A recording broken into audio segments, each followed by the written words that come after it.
Nang malapit na si Jesus sa Jericho, may isang bulag doon na nakaupo sa tabi ng daan at nagpapalimos.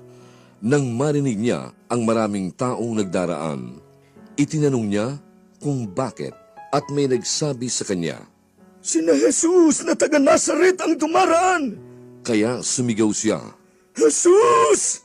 Anak ni David, mahawa ka sa akin!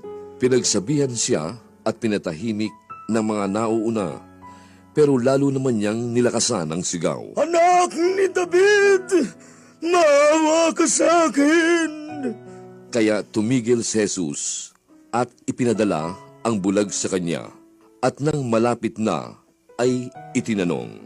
Anong gusto mong gawin ko sa iyo? Sinabi nito, Panginoon, makakita sana ako. at sinabi ni Jesus, Manumbalik ang paningin mo.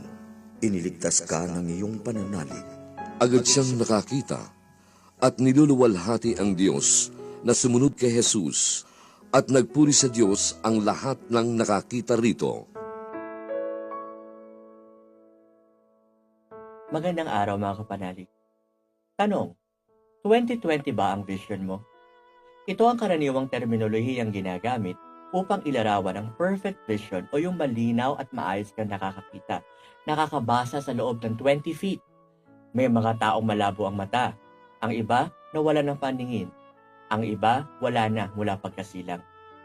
Narinig natin ang kwento ng pagtatagpo ni Jesus at ng bulag mula sa Jericho. Isang tagpo ng tunay na nakamamangha.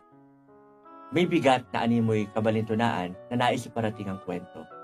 Bagamat walang paningin ang bulag na taga Jericho, malinaw na kanyang nakikita kung sino si Jesus. 2020 ang vision ng kanyang pananampalataya kay Jesus. Perfect. Kaya nang tanungin ni Jesus ano ang kanyang nais, tuwir ang sagot niya na nais niyang makakita. At ibinigay ni Jesus ang kanyang hinihingi, salamin ng kanyang malinaw at matatag na pananampalataya. Bagamat walang paningin, hindi siya nakakulong sa dilim.